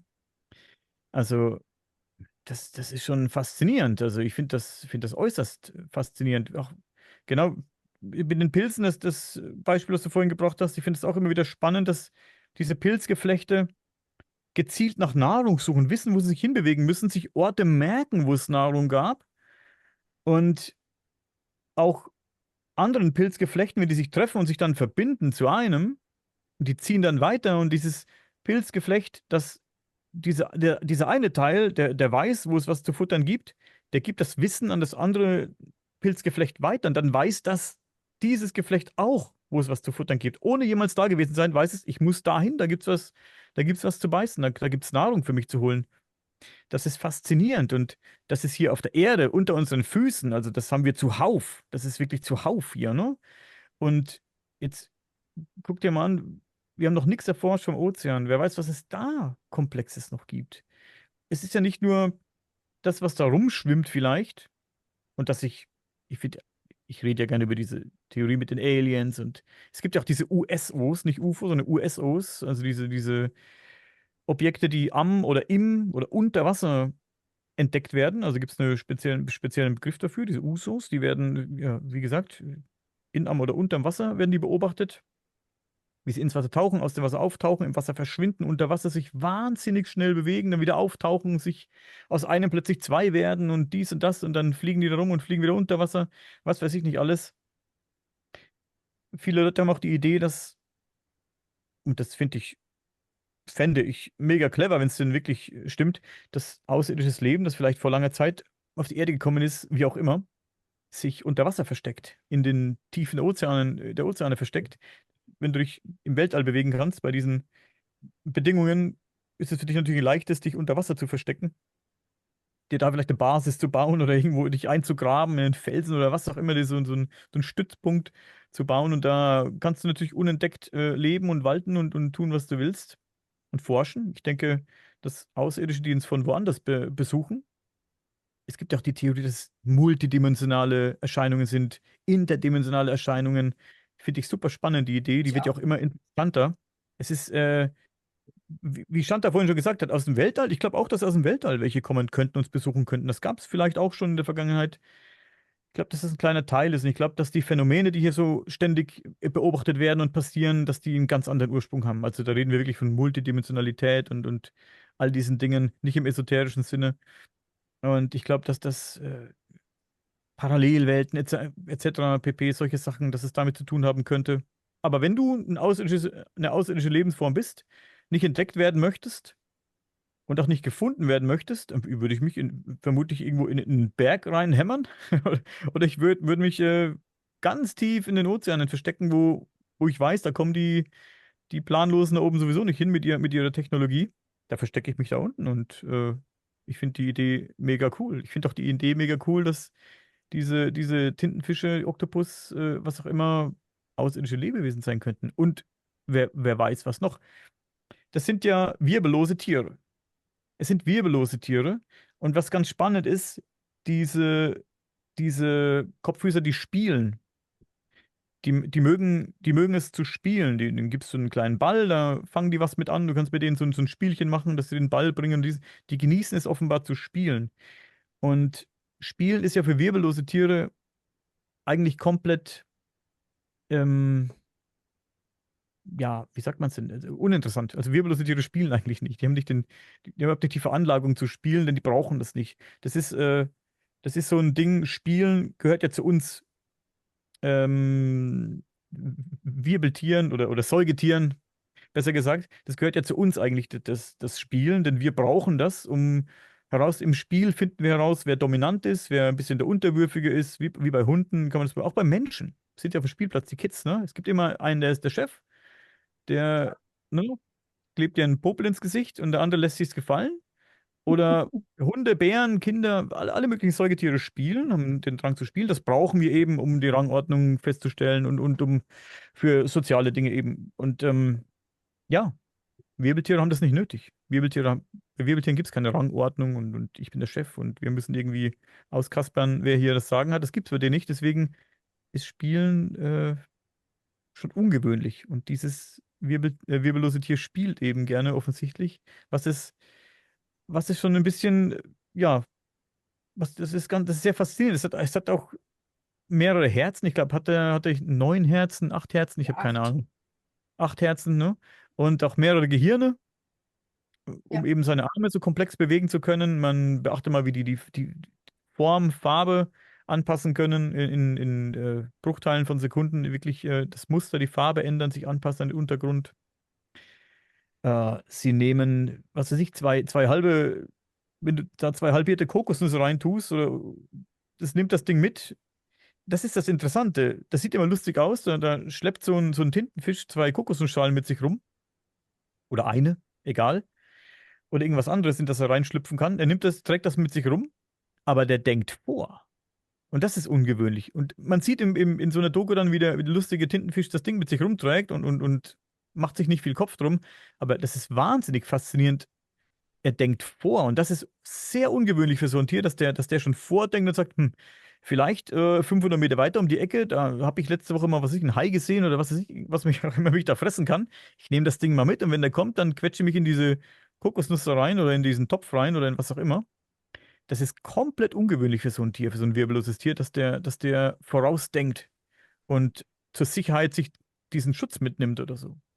Natürlich weiß er, dass es Gefahren gibt und ist immer so ein bisschen auf der Hut und bewegt sich natürlich dementsprechend an Steinen entlang oder unten drunter irgendwo und dies und das. Das ist normal. Aber Dinge suchen, finden und mit sich mitnehmen zum Schutz, die jetzt eigentlich nicht zu diesem Tier gehören, das ist sehr ungewöhnlich. Und das macht eben solche Tiere wahnsinnig spannend. Deswegen kann ich mir schon vorstellen, warum soll so ein Tier nicht irgendwo aus dem Weltall vielleicht hierher gekommen sein. Ich will nicht sagen, dass es so ist. Ich finde den Gedanken nur wahnsinnig interessant. Also ich muss ja dort, wo er herkommt, auch nicht irgendwie das schlauste Tier auf dem Planeten gewesen sein, kann er genauso den Stand gehabt haben, wie er ihn hier hat. Ne? Also ich finde das aber schon ungewöhnlich. Also ich denke, dass ein Tier wie ein Oktopus sich wirklich überall anpassen könnte. Ja, ja. Ich wollte noch kurz mal was einwerfen, weil du vorhin hast ja von deinen Lieblingsleuten erzählt oder von den tollen Erlebnissen, von den interessanten und tollen Menschen, die schon bei dir im Podcast waren.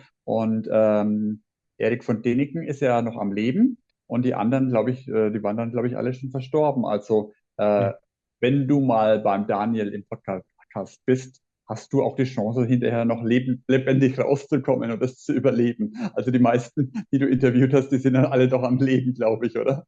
Weil das Die kam dann meisten, plötzlich, dass du irgendwie, der ist auch schon tot, der ist auch schon tot, der ist auch schon tot. Das fand ich irgendwie die meisten haben es überlebt, ja. Die alles meisten, klar. die meisten leben noch, ja. Die Arto und ich, wir leben auch noch, also das ist schon Ja, mal, Daniel, also verkürzt es jetzt. Ich habe mir vorgenommen, 100 zu werden. Also bitte. Ja, ich werde mein Bestes tun, aber ich denke nicht, dass es. Fanta, hüte dich. Du bist auch noch dran, ja. Ich werd mir das gut überlegen. Sag einfach ja. Nee, die Message in die Zukunft haben wir ja schon geschickt. Also wenn was passiert, unsere Message ist raus. Die 10. Folge haben wir auch gemacht. Ich habe mein Buch noch nicht geschrieben. Also bitte warten. Aber du hast damit angefangen. Mit dem Der Buch, Titel, meinst du? der Titel steht schon, glaube ich. Und die Kapitel. Ja, Kapitel 1, interessant. Kapitel 2, Kapitel 3. Ich glaube, jeder würde gerne ein Buch schreiben, ne? Ein Buch schreiben, ich würde auch gerne ein Buch schreiben. Machst du. Guck mal, der Bernd, der kann dich begleiten. Der begleitet als Bestseller-Buchautor, bietet der Mhm. den Service an, neue Schriftsteller zu begleiten. Was Mach eine ich super irgendwann, Connection. wenn ich mal in Rente bin, mache ich das mal irgendwann. In Wenn ich Rente. mal keinen Podcast mehr Ja. mache, dann. Aber auch eine Das Wort Ausbildung als kennt- Werbebegleiter, also Naja, Podcast ist ja so ähnlich irgendwie Ja. wie Bücher schreiben, finde ich. Ja. Weil, Ja, absolut. also Das ist ja ich alles finde, auf die das ist, Zukunft, ne?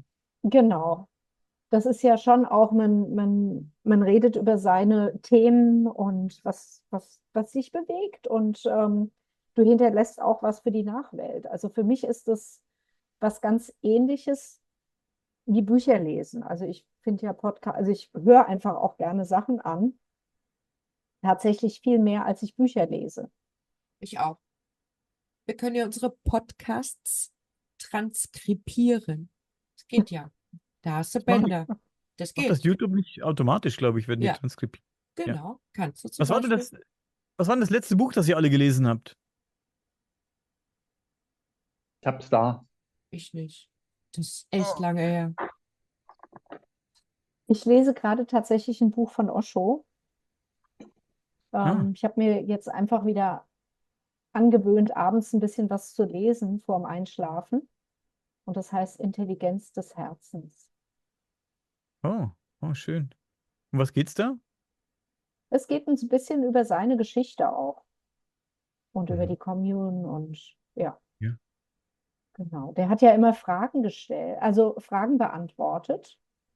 Die ganzen Bücher, die von ihm veröffentlicht wurden, das waren hauptsächlich Fragen, die er beantwortet hat. Und ähm, genau, deshalb hat er manchmal an einem Tag das eine gesagt und am nächsten Tag das Gegenteil, weil er einfach die Menschen persönlich angesprochen Ja. Ja.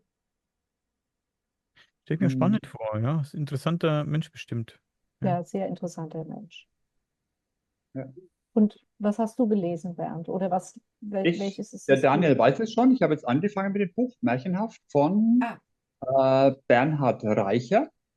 Und da sind Märchen drin in dem Buch. Und ich habe jetzt angefangen, ich bin im zweiten, dritten Märchen gelandet und ja, das sind ja, glaube ich, es ist eine Ansammlung von alten Märchen von früher wow. und aber doch mit einer gewissen Tiefe oder mit einer gewissen Mystik auch drin. Und ja, es gefällt mir einfach. Also ich lese es gerne, das Buch. Mhm. Ja. Ich weiß es gerade nicht. Also ich lese seit langer, langer Zeit keine Bücher mehr. Das muss ich ganz ehrlich zugeben. Ich bin Podcast-Hörerin geworden und das letzte Buch weiß ich noch, da hatte ich noch Urlaub gemacht. Das ist bestimmt 16 Jahre jetzt her, hatte ich mal mit. Ich weiß es nicht. Aber was so eingebrannt ist als Buch, und das ist Jahrzehnte her, ist irgendwie, könnte ich immer sagen, Herr der Fliegen. Es war noch, ich könnte ich jetzt, glaube ich, wieder lesen und es zeigt mir sehr viel. Also ewig nicht gelesen, aber ich kann immer sagen, Herr der Fliegen. Mhm. Das Ja. ist schön, ja. Ich habe noch eins hier, das habe ich eigentlich gestern vorbereitet für den Podcast, den wir gemacht haben, von Erleuchtung ist möglich, von David R. Hawkins, der ja auch schon mit 94 ist, er auch vor vielen Jahren schon gestorben. Mhm. Und das ist auch ein sehr, sehr interessantes Buch, wenn sich jemand für die Bewusstseinsebenen interessiert. Erleuchtung ist möglich. Ähm, ganz ein wundervolles Buch auch. Er hat seine Werke auch geschrieben, der David R. Hawkins, für Menschen, die eben Erleuchtungserfahrungen machen und vielleicht nicht genau wissen, was sie damit anfangen sollen oder in eine Verunsicherung, eine Krise gestürzt werden dadurch. Also das war sein Anliegen sein Hinterlass an die Menschheit. Deswegen hat er seine Bücher geschrieben. Ja. Bevor wir jetzt zur Pause kommen, können wir vielleicht unsere Zuschauer fragen, ob sie Büchertipps haben. Finde ich ganz interessant. Können Sie uns gerne in die Kommentare schreiben. Ein paar Büchertipps. Zum Austausch finde ich das immer ganz gut. Vielleicht lese ich dann doch ein Buch. Ja, lieber Daniel, wir kommen jetzt zur Werbung. Genau. Okay. Okay, und wir sehen uns gleich wieder. Ciao, Bis gleich. bis gleich. Ciao.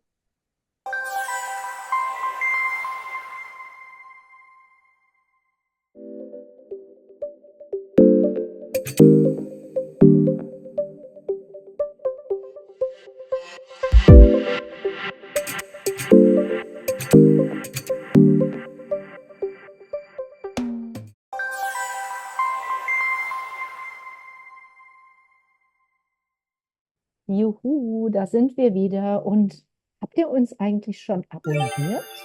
Kostenlos? Wenn nicht, dann macht das jetzt. Dann erhaltet ihr immer die neuesten Folgen von unserem Podcast. Mhm. Und nicht nur abonnieren ist wichtig, Leute, dass ihr den tollen Podcast hier abonniert, sondern ihr müsst auch Kommentare schreiben für den Algorithmus, damit der Podcast gepusht wird. Selbstverständlich, die ersten 3 Stunden nach Veröffentlichung der Folge sind die wichtigsten, habe ich mir sagen lassen. Also haut in die Tasten und schreibt Kommentare, Kommentare, Kommentare. Ja, wir sind ganz gespannt, was ihr so auf dem Herzen habt. Also wir wollen euch mehr kennenlernen. Der Ja. Daniel hat uns ein ganz tolles Bild mitgebracht, da bin ich jetzt auch mal gespannt. Wir haben es Lass noch nicht mal gesehen. sehen. Ihr habt es noch nicht gesehen, ja. Ich habe tatsächlich, ist jetzt ein bisschen random. Wir hatten gerade über die Bücher gesprochen und über eure Bücher, die ihr zuletzt gelesen habt, aber ich habe hier echt ein wunderschönes Bild gefunden. Ich gebe jetzt mal hier meinen Bildschirm frei und zeige ich mal das Bild und ich hoffe, ihr könnt das jetzt auch alles sehen. Ich teile mal meinen Desktop oder meinen Bildschirm. Ja. Das habe ich in Facebook gefunden bei einer Wow. Wow. Catherine Wiesoka oder wie auch immer sie sich ausspricht. Und Ist es gemalt? das ist nicht gemalt, das ist tatsächlich eine Aufnahme. Die wird Nein. natürlich farblich bearbeitet sein, das ist vom Hubble-Teleskop gemacht, dieses Bild. Wow. Und natürlich ist es bearbeitet, ne? Also damit man dass die Farben, dass sich alles ein bisschen absetzt, ne? Das ist natürlich nicht jetzt die Originalaufnahme, ganz klar, ist farblich bearbeitet. Aber das ist ein Bild vom Hubble-Teleskop. Hier sieht man es nochmal in einer anderen Variante. Und wann immer ich Bilder sehe, die vom Hubble-Teleskop geschossen werden, wie diese. Ich kann hier mal kurz vorlesen, um was es sich hier handelt überhaupt, damit ihr mal Ja. wisst, worum es geht. Das ist ähm, ein Teil des Carina-Nebels übrigens. Ne? Ein Carina-Nebel. Der Carina-Nebel ist äh, ein Nebel ein Emissionsnebel im Sternbild Kiel des Schiffs, kann man lesen. Ne? Wow. Wo genau sich das befindet, zu lokalisieren ist und hin und her, das kann man ja, wenn es einen interessiert, sich selbst jetzt mal hergoogeln. Zum Bild gehört dieser Text. Der Carina-Nebel beherbergt ein Himmelsobjekt, das Wissenschaftler und Enthusiasten fasziniert. Hier ist ein Teil des Carina-Nebels zu sehen, dem Wissenschaftler einen Namen gegeben haben. Mysteriöser Berg. Dieser mysteriöse Berg ist 3 Lichtjahre hoch, etwa 190.000 Mal so groß wie die Entfernung zwischen der Erde und der Sonne. Und eine Säule, die durch die intensive Strahlung der ihn umgebenden jungen Sterne erodiert wurde. Ja, also es ist ein Teil dieses Carina-Nebels zu sehen hier auf diesem Bild, der sich der mysteriöse Berg nennt. Und ich sag's nochmal, er ist 3 Lichtjahre hoch, 190.000 Mal so groß wie die Entfernung zwischen der Erde und der Sonne. Das ist fucking stellbar Ja. hoch. Und Sind das Sonnen da, diese gelben, schimmernden Sterne, sind das Sonnen oder was ist das? ich möchte nichts Falsches sagen, hey, da bin ich wirklich viel zu wenig drin im Thema, aber ich gehe davon aus, dass das könnten Sterne sein, ja. Sterne. Mhm. Mich sieht das Ganze aus wie ein Wesen. Es sieht aus wie ein Wesen. Deswegen wollte ich das Bild Shanta, mit euch teilen. Shanta, Das, ja. danke. Genau das. Und mir löst es Tränen in den Augen, direkt als ich das gesehen habe. Und ich sehe da auch ein Wesen. Ein Guck mal, hier unten, das Ach, hier ist. ein Wesen hast du Wesen. gesagt. Ich hab Ein gedacht, Nicht Wesen, ja. Berg. Ich ach so, sehe ich da hab auch gesagt, ein ein Wesen direkt. Besen. Man Nein, sieht ein Besen. Und ich mir, wo ist denn ein Besen? Ein Wesen. Total. Ich auch. Schön, oder? Das ist ein wunderschönes Wow. Bild. Ich hatte auch nur so eine humanoide Figur im Kopf. Ja. Ja, Ja. ja. Man interpretiert schnell was rein. Natürlich Natürlich. Pareidolie. Wir sind ja alle, fallen ja alle der Pareidolie zum Opfer, ganz klar. Ne? Wir wollen, unser Gehirn will ja solche Ja. Konturen auch erkennen. Aber, Ich habe kein Wesen gesehen.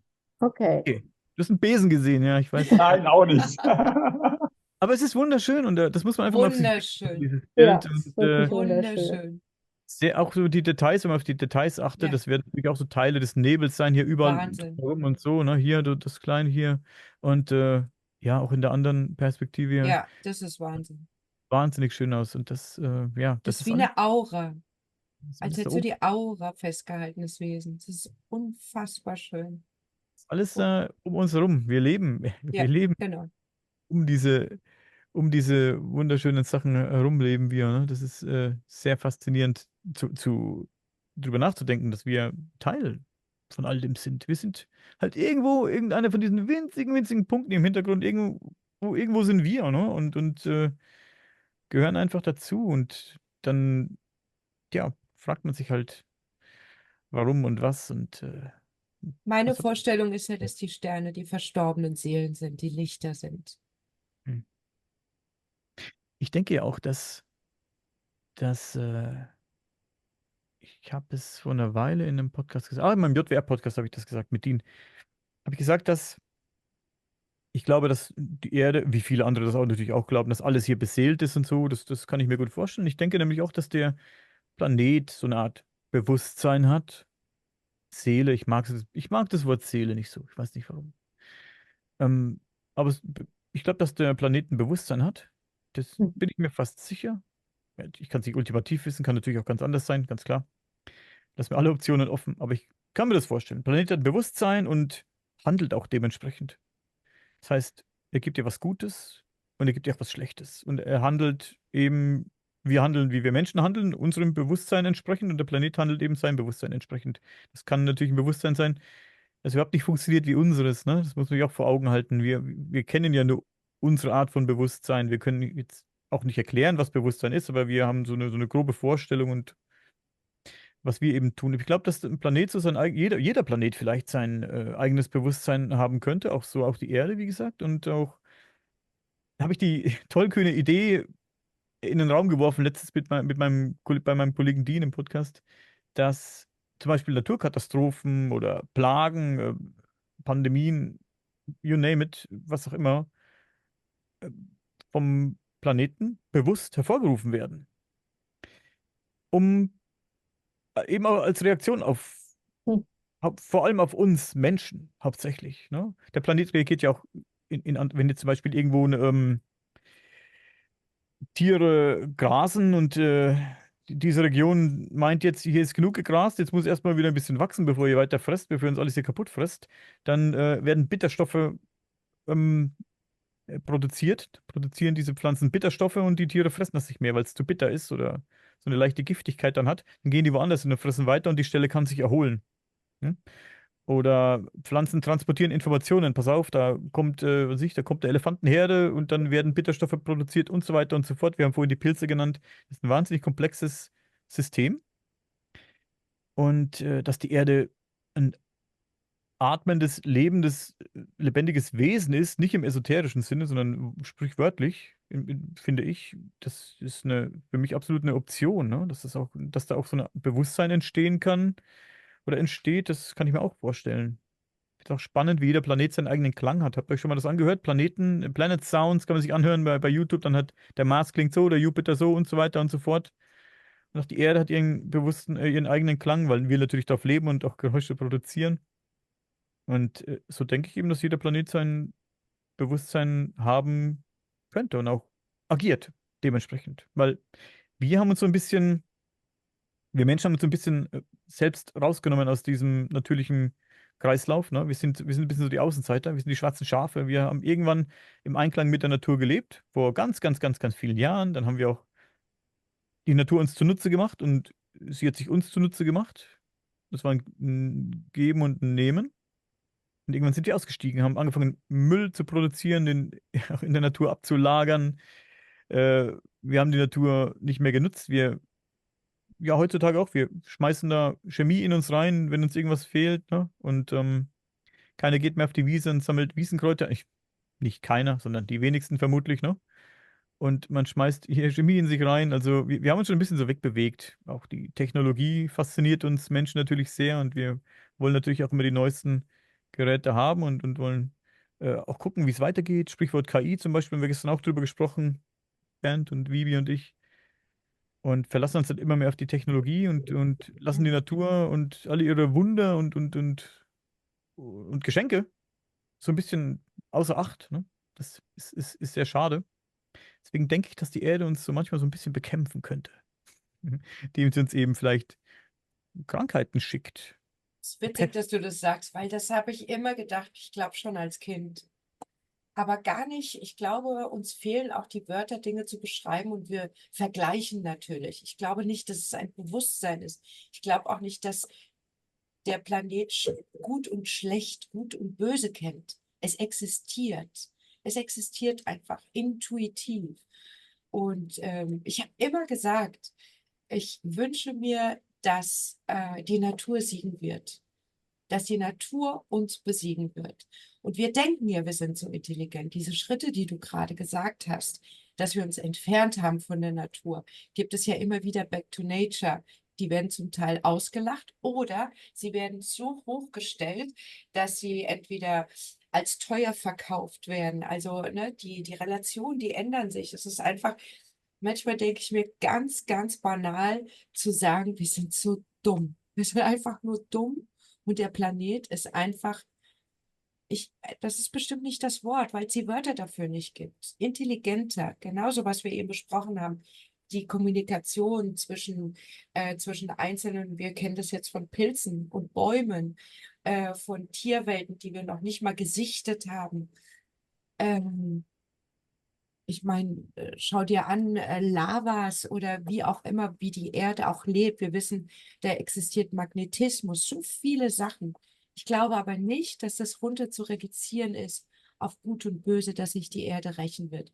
Weil Gott sei Dank ist mein Denken, dass eben nicht so ist wie der Mensch, dass der Gut und Böse sich rächen will oder wie auch immer. Es ist wie das instinktive Überleben wie das Tier. Das Beispiel mit dem Gras, dass es einfach stoppt, da weiter gefressen zu werden, produziert. Es ist einfach instinktiv zu überleben. Ich glaube nicht, weil es stoppen will, weil er sagt, so jetzt reicht's, aber friss mich nicht. Also der Mensch ist, glaube ich, viel zu banal gestrickt. Und das, Mhm. was über uns ist, allein das, was du uns als Bild gezeigt hast, das ist so unvorstellbar. Allein die Reichweite, allein die Kilometerzahl. Und ja, für mich ist es definitiv so, stelle ich mir das vor, dass der Planet, vielleicht ist es auch nicht das Wort lebt, es ist was ganz anderes, was wir gar nicht benutzen. Das ist viel Ja. mehr als leben, weil wir nur das kennen. Und Ich habe es ja, ich habe es ja bei dir im Podcast öfters auch schon erzählt, von diesen No-Mind-Erlebnissen oder außerkörperlichen Erlebnissen, dass ich da wirklich mit einer Perfektion konfrontiert wurde. Mit dieser allumfassenden Schönheit und wirklich Perfektion. Also egal, wo ich dann hingeschaut habe, also überall hat mich Perfektion empfangen, bis ins kleinste Detail. Und ich weiß nicht warum, aber ich würde einfach, wenn ich dir zuhöre, Daniel auch, macht einfach so viel Spaß und ich finde es so schön, dass du so eine Faszination hier einfach mitbringst oder auch vermittelst. Und das ist ja auch, weißt du, wenn ich immer mit Menschen arbeite, dann merke ich einfach so, wie manchmal diese Faszination einfach, die ist so klein geworden, die ist so verschwunden. Und ich finde das einfach wichtig, dass wir uns einfach auch mit Dingen beschäftigen, die uns faszinieren und erfüllen. Weil es tut uns einfach gut. Und ich denke, einfach alles, was uns gut tut, macht uns automatisch so einen besseren Menschen. Ich weiß jetzt nicht, warum ich das jetzt erzähle, aber ich will jetzt einfach raus. schön. Ja, danke auf jeden Fall. Zu dem, was Asu gesagt hat, ich denke auch nicht an Gut und Böse, ne? In dem Sinne, mit dem, was ich gesagt habe, sondern es ist genau wie du sagst. Es ist eine Art Reaktion. Die Erde reagiert einfach auf das, was ihr nicht gut tut, ne? Wir sind ja auch, es ist ja auch dumm, was der Mensch getan hat im Laufe seiner Existenz. Dieser über einen sehr langen Zeitraum, dieser Ausstieg aus dem System. Es ist ja wie wenn du einen perfekten Motor hast, der perfekt läuft. Da ziehst du nicht einfach irgendeine Schraube raus und wirfst die weg. Wir sind halt diese Schraube. Wir sind da selbst rausgesprungen aus diesem perfekt laufenden Motor. Irgendwie scheinbar, ja, ich sage ohne Grund. Wir dachten vielleicht, das ist eine gute Idee. Und das ist ja auch ein Prozess, der kommen musste einfach. Der musste einfach kommen, dieser Prozess. Er ist halt passiert. Ne? Nicht mit böser Absicht passiert. Aber wir sind selbst ausgestiegen aus einem perfekt laufenden System. Also durch unsere Entwicklung eben. Das ist ganz klar. Irgendwo haben wir halt mal zum falschen Zeitpunkt eine falsche Entdeckung gemacht oder irgendwas ist da passiert in einer gewissen Zeitspanne, die uns eben, ja, was uns eben nicht gut getan hat. Viele würden jetzt sagen, wir leben ja gut und alles Mögliche hin und her, ja, aber nicht im Sinne der Natur eben, ne? Für uns ist es natürlich ein gutes Leben, was wir haben. Wir leben bequem, wir haben alles, was wir brauchen. Wir sitzen in einem warmen Haus und haben ein Dach über dem Kopf und können hier kommunizieren. Das ist doch verrückt, oder? Wie wir hier kommunizieren können und über große Entfernungen. Aber ist es das Richtige? Für uns klingt es richtig, ne? Im Sinne der Natur natürlich nicht, ne? Was wir hier alles tun. Es wird immer alles industrialisierter auch und immer mehr Müll entsteht und immer mehr Menschen gibt es, die Müll machen und noch mehr Menschen machen und noch mehr Platz brauchen und so wird immer mehr Natur verdrängt und wir brauchen mehr Holz natürlich. Mensch, Leute, wir brauchen Holz, wir müssen die Regenwälder abholzen, ganz klar. Die Lunge der Natur müssen wir zerstören. Aber das ist halt die Frage, ob es uns wirklich weiterbringt oder vielleicht gibt es dann doch eine Veränderung. Also vielleicht gibt es ja doch Menschen, denen das bewusst wird, dass das nicht so intelligent ist, was wir machen, indem wir mehr Technologie, mehr Müll produzieren, sondern dass es vielleicht einfach wichtig ist, zu gucken, was ist wirklich wichtig. Es wird wir werden irgendwann merken, wo der Fehler lag. Hm. Es ist wie, Da glaube ich nicht dran. Vielleicht ist es dann zu spät. Ja. Also das ist ja, ja natürlich, natürlich. Ja, ja, das meine ich immer ja. die Es wird Frage, ne? irgendwann, das wird der Lauf der Dinge sein. Das wird dann irgendwann wieder von vorne anfangen. Es wird alles, der Mensch wird sich vielleicht selbst zerstören auf irgendeine Art und Weise oder wieder zurück in die Steinzeit katapultieren, jetzt mal ganz verrückt gesagt, ne? Vielleicht durch Krieg, vielleicht unter Zuhilfenahme der KI, die er vielleicht hat überhand nehmen lassen, nicht schnell genug eingeschritten. Wir haben gestern darüber gesprochen in unserem Projekt, wie schnell das eigentlich gehen kann. Also diese Intelligenzexplosion der KI, die KI könnte das verstecken vor uns Menschen, weil die hat von uns Menschen auch gelernt, diese Intelligenzexplosion. Das könnte irgendwann mal ganz schnell passieren. Die KI könnte sich entscheiden, diese Fleischdinger da, die brauche ich nicht. Ne, die lassen wir jetzt so langsam aussterben und die KI, die sich selbst kontrolliert, die hätte alle Möglichkeiten in der Hand, weil wir uns verlassen auf die Technologie. Ne? Es läuft ja alles über Internet und über alles computerisiert ab, die ganzen Vorgänge und logistische Vorgänge, Krankenhäuser, alles. Jeder verlässt sich ja mittlerweile auf Technologie, ganz logisch.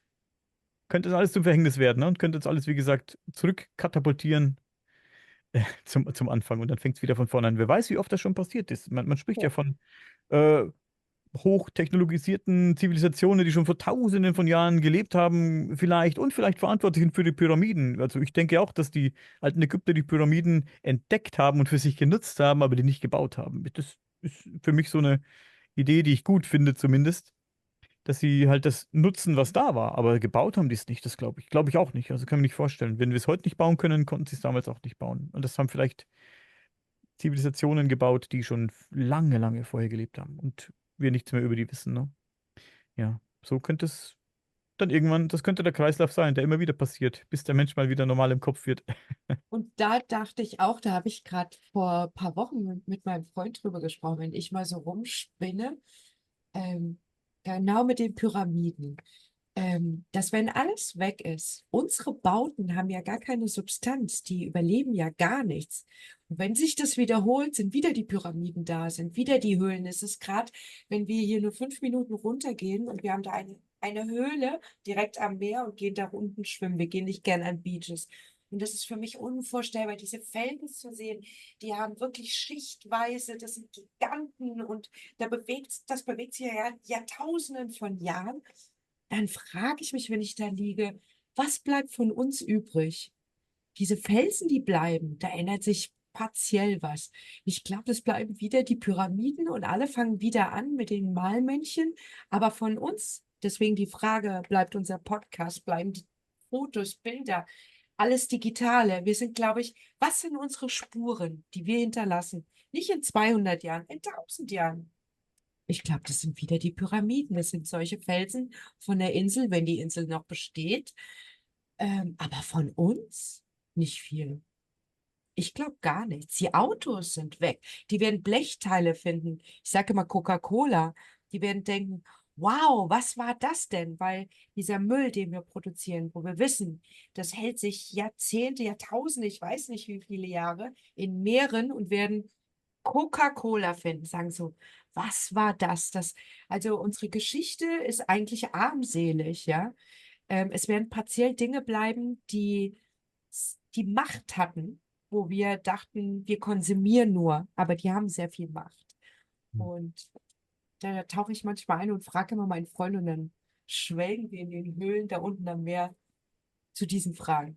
Ich glaube, es bleibt nicht viel von uns. Deswegen sage ich ja, was machen wir denn, dass wir noch bleiben? Podcast? Ja, also meine Einschätzung bezog sich auch darauf, dass die Menschheit dann schon noch existiert in 200 Jahren, ne? Also Ja, ich war jetzt ein bisschen weiter, ne? Also ja, wirklich ein paar tausend Jahre. ein bisschen bei der Zerstörung, genau. Wir sind Ja, schon nicht mehr da. Dann kann es natürlich passieren, dass es uns nicht mehr gibt. Aber Ja. Daten werden natürlich in ein paar hundert Jahren vermutlich nicht mehr auf, und schon viel eher wahrscheinlich, nicht mehr auf USB-Sticks oder Festplatten gespeichert sein, sondern ich habe jetzt kürzlich erst gelesen, die Zukunft wird vermutlich jetzt Quarzglas werden. Auf Quarz kann Informationen speichern, Daten speichern und so eine Quarzglasscheibe habe ich gelesen, die so die Größe hat von so einer EC-Karte, von so einer Steckkarte. Mhm. So eine Quarzglasscheibe. Schaut aus wie ein Stück Glas, ne? Die Form von einer Steckkarte. Da kannst du, ich glaube, Musikbibliothek von gesammelten Werken von 13 oder 15 Jahren oder so drauf speichern. Du kannst da also so wahnsinnig viele Millionen Songs drauf speichern auf so einer Quarzglasscheibe. Das ist wirklich surreal, was da drauf geht. Und das wird so die Zukunft sein. Und das auch mit so Lasern und was weiß ich alles nicht abrufbar sein. Wenn die Dinger dann intakt bleiben und nicht zerbrechen oder irgendwas, dann, ich denke da, wenn man das irgendwo dann archiviert, diese Quarzglasscheiben, ne? Das ist Voll. natürlich, das erhält sich natürlich, das geht ja nicht kaputt, wenn du das irgendwo in eine Höhle oder irgendwas sich irgendwo reinlegst, so ein Ja. Quarz-Datenträger, der geht ja nicht kaputt, wie ein USB-Stick oder was, der wird korrodieren oder irgendwie auf eine andere Art und Weise kaputt gehen. Das eben nicht, ne? Vielleicht bleibt ja doch irgendwas übrig dieses Mal. Wer weiß. Ich mache mir persönlich überhaupt keine Gedanken darüber, ob das archiviert werden kann oder ob da irgendwas übrig bleibt oder was auch immer, sondern ja, ich gehöre zu den Menschen, die nicht mal selber mehr genau wissen, was ist überhaupt ein Mensch oder wer bin ich überhaupt? Aber eher im positiven Sinne, weil ich ja schon auch mal draußen war aus dem Körper und weiter existiert habe. Das heißt, deswegen mache ich mir da über sowas keine großen Gedanken. Wie du vorhin gesprochen hast, Daniel, jetzt musste ich an die spirituellen Lehrer denken, die manchmal von dem Divine Accident, von dem göttlichen Unfall sprechen. Das heißt, alles, was existiert, hat plötzlich in sich, also hat einfach geruht, wie so meditiert und plötzlich ist eine Art Selbstwahrnehmung aufgetaucht, sozusagen aus dem Nichts. Ich glaube, es wird in der indischen Lehre, in diesem Buch, dieses wundervolle uralte Buch, diese Bhagavad Gita, ich habe den Namen leider vergessen, kann es nicht aussprechen momentan, so erwähnt, dass eben durch die Selbstwahrnehmung, also das, was ist, das, was alles ist, das allumfassende Bewusstsein, konnte plötzlich sich selbst beobachten, sich wahrnehmen. Und dadurch ist es sozusagen explodiert und hat sich irgendwie in alle möglichen Teile selbst erfahren. Also das ist einfach sozusagen eine absolute Selbsterfahrung, in der wir hier stecken. Also das Selbst, das alles ist, also das gesamte, die gesamten Universen, die Multiversen, spielt hier sozusagen eine Selbsterfahrung durch. Ähm, ich finde die Idee einfach gut. Deswegen machen wir auch keine Gedanken. Ja, das ist natürlich auch eine gesunde Einstellung, wenn man sich da keine Gedanken macht. Äh, Ich bin ein bisschen anders. Ich sehe das auch so, dass ich mir schon wünschen würde, dass irgendwas übrig bleibt von dem, was man macht, weil man macht es ja auch nicht für sich oder nicht nur für sich natürlich. Ein bisschen Ego spielt natürlich auch eine Rolle, ne? Für sich macht man es natürlich auch ein bisschen das Ganze hier, aber man macht es ja für andere Menschen und man hofft dann natürlich dann, dass auch was übrig bleibt oder so. Also, aber vielleicht bin ich einfach noch nicht so weit, wie du da bist, mit meiner Einstellung, ja. Wir sind alle gleich weit. Meinst du? Ja. Vielleicht, ja. Vielleicht hast Du du weißt recht. Dinge, die ich nicht weiß, ich weiß Dinge, die du nicht weißt, also. Das stimmt, ja. Vielleicht Ja, das stimmt. entwickeln wir uns ja auch einfach zurück. Also insofern, dass wir andere Werte bekommen, die Natur wieder mehr ähm, wichtiger nehmen. Und ich meine, wir wissen es natürlich nicht, wie die Zukunft aussehen wird. Das sind ja alles Spekulationen. Aber ich kann mir auch vorstellen, ja, dass wir wieder andere Werte für wichtig halten. Und ja, wer weiß. Keine Ahnung. Ja, ich verstehe Hast schon, schon recht, Chantal, absolut, ja. definitiv, ja. Und da können wir alle was tun. So sehe ich das, weil jeder ist ein Universum. Jeder und ich bin davon überzeugt, wenn wir wie Frequenzen einfach wirklich liebevoll mit uns umgehen, zuerst mit unseren Menschen, Tieren und der Natur, senden wir schon sehr viel. Und ob sich das eben in general, wollte ich jetzt sagen, im Allgemeinen ändert, weiß ich auch nicht. Aber ich weiß, dass wir alle Einzelnen was dazu beitragen können, diese Frequenzen, diese Liebe auszusenden. Und das hat ganz viele Formen. Es ist ganz egal. Es ist liebevoll. Und sucht euch einen Weg aus, der euch fasziniert. Nehmt euch ein Beispiel an Daniel. Also diese Passion. Faszination und Erfüllung Ja. ist für mich ein, Jungbrunnen ist der falsche Ausdruck, aber es ist einfach, ja, ich denke schon, dass es eine Form von Liebe ist, Form von Selbstliebe und auch von Nächstenliebe. Ja. War noch ein paar schöne Schlusswörter von euch. Ich sehe, die Zeit läuft uns davon. Ich weiß nicht, ob ihr. Du bist jetzt unser Techniker, ja? Ich habe das hier noch so Ja. 6 Minuten.